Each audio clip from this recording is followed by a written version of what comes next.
We have a brief amount of time for questions. We can't have too many, but Katrina first.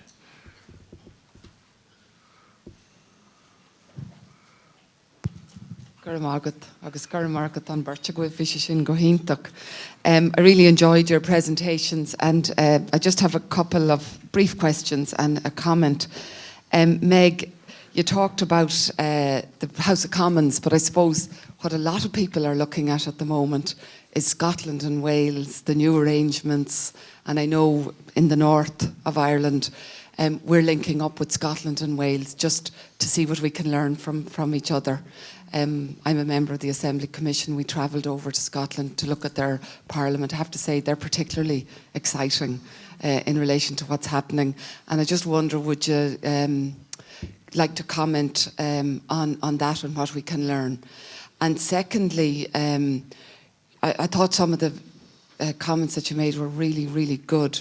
But I wonder, would you like to comment on, prior to them getting into Parliament, just what I would call the undemocratic nature of first past the post system in England, well, to the House of Commons in London, because it just seems fundamentally anti-democratic that just because you get 51% of a vote, that you're in there, and then the other 49% of people don't have anybody representing them. And I wonder, whereas in Scotland and Wales, you don't have that now, and I just think that's added an interesting dynamic.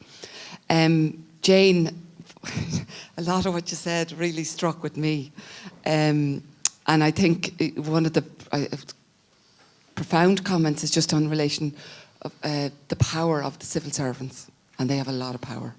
And in the north, in particular, they had extra because they were direct rule and they were de facto ministers, and suddenly we're coming in changing things. And one of the things, so I think that is something that should be looked at in terms of reform.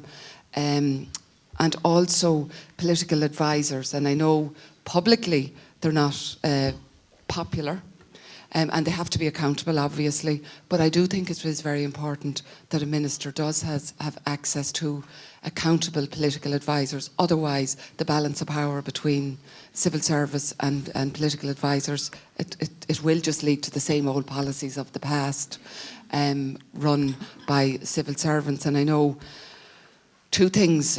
I know one thing I had to do when I went in first was saying, I want to see every single letter that comes to me. Otherwise, there were civil servants responding on my behalf, and I didn't. Okay. Okay. And Katrina. people get, well, this is just an important point. So I also think, and I'll end on this, I also think I think we should be, even at this stage, looking at Scotland, Wales, and systems in the north. Like in the north, there isn't a guillotine. I think there's a lot to learn from the new systems, and I think it would be worth the Constitutional Convention getting information from those as well, papers on those. Okay, thank you. Thank you. I don't actually want you to go into the issue of the rights and wrongs of the British electoral system, because we actually dealt with that here some months ago, and I don't. But I think the other points that Katrina made are entirely legitimate. Yeah, Tom. Tom Burke, going back to something Meg said, if I remember rightly, she suggested that the Dáil should look at the reform itself.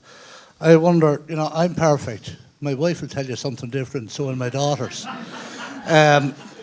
Should a semi-permanent full-time group outside of the Dáil be established to do a full-time examination of the workings of the Dáil, make recommendations for consideration by the Dáil, and a decision by the Dáil, rather than have the Dáil consider itself? Thank you.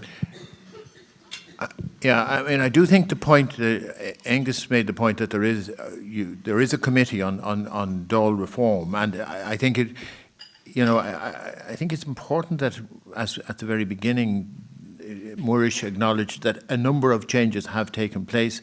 I think it would be useful to know a little bit more about that committee and what it actually does, rather than have a sense that somehow or other nothing has been happening. Any other comments? Otherwise, yeah, John and Catherine, yeah, and then we'll go back to the panel. Thanks. John Kenny, just a quick question for Meg. You said that in Scotland that the agenda is put to vote in Parliament. Just wondering, is that by a simple or a qualified majority? Thanks. Okay, thank you. Catherine, last comment. Yeah, Yeah. Catherine Murray. I'm just wondering a little bit, somebody over there spoke about political advisors. And yes, certainly there is a place for them if the advice is valid and used and not worked on, that's the wrong word, but that there's something comes of it, rather than just having political advisors for the sake of it and paying them huge money and nothing coming out of the advice at the end of it. Okay. And probably one other thing I would ask is, what would the views be of personal responsibility of TDs and ministers? For instance, when something goes wrong, no one seems to be responsible. And it's either a systems failure or something else, but no one takes the rap for it at the end of the day. Thank you. Thanks. Catherine, could we go back? Sorry, PJ, I said we'd finish on that question. Meg, maybe you could reply first. Okay, well, I don't want to get into the rights and wrongs of the first past the post system, but I would say two things about effects that it has. One of them, which I didn't manage to fit in there, is that it does encourage a very strong constituency link and a lot of local work. And now I know that that is a tradition that you have here as well as us, perhaps even more so. And while constituency work can be seen as a good thing because it keeps representatives in touch with the people, if it gets out of hand, then it's pulling them away from their parliamentary work. And that is one of the things that we grapple with, and maybe you need to think about as well. The other thing is that because you end up with two dominant parties, democracy inside the parties becomes as important as democracy on the floor of the chamber. And I think we mustn't forget that parties themselves are democratic institutions and that voices expressed behind the scenes in party meetings of an independent nature can be equally important to holding ministers to account as across the floor. In terms of the Dáil reforming itself, I think I said it needs to either take control of its own reform, or you at least need to have majority support in there for that reform. So I certainly wouldn't guide you against proposing an external body. That could be a good idea, but I think it would need to have some representation on it from people who have worked in the Dáil or are currently members of the Dáil. And it would also need to come up with proposals that it knew were going to win support in the Dáil. Now, if you were going to set something up like that, what you might want to think about is what principles would you ask it to report upon? So, for example, some quite general things like, for example, encouraging expertise, encouraging cross-party work and weakening the whip, increasing resources to members in order to build up their expertise, those kind of things. On Scotland, I completely agree with you. I'm slightly ashamed that I come from Westminster rather than from Scotland. I think in answer to the question that Murish was asked before, which countries would you look to for good examples? One of the ones which I like is the German Bundestag, which has strong committees as well as strong parties. It's seen as a strong parliament. It's got a lot of good examples, but it's a large parliament, the same as ours. You need to look to small parliaments. The Scottish Parliament is one. The New Zealand Parliament is another, which has very much built up its committee system. The Scottish Parliament created from a blank piece of paper as a modern parliament, and the New Zealand Parliament has kind of reinvented itself as well. Now, if you had a committee, be it a Dáil committee or an external committee, if you say that you're going to throw in a trip to New Zealand to go and look at the way it works there, you'd probably have people falling over themselves to be on that committee, which might not be a bad thing. Jane, any comments?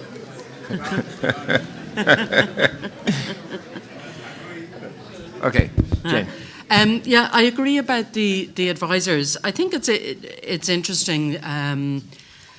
You know, there have on occasions been times when more resources have been given to TDs and to ministers for advisors, and sometimes those are used for people who are going to work in a constituency rather than people who are going to work on policy. So I think if you were going to do it, it would need to be, you know, directly tied to non-constituency work.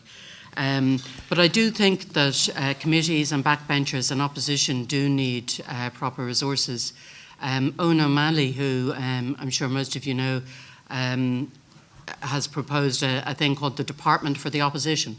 So the opposition would actually be given, you know, a full department of resources, so as they would be able to challenge legislation. And also then there would be people coming in.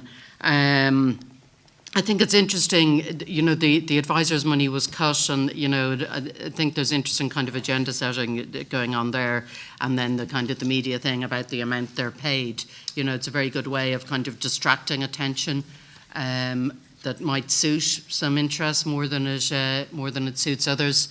So I think you need to be wary of just jumping on that kind of easy kind of thing about pay. And I think the accountability is important, but there is actually new, as I understand it, new procedures coming through to separate ministers and senior civil servants in terms of accountability, so that'll be one to watch. Okay, thank you very much.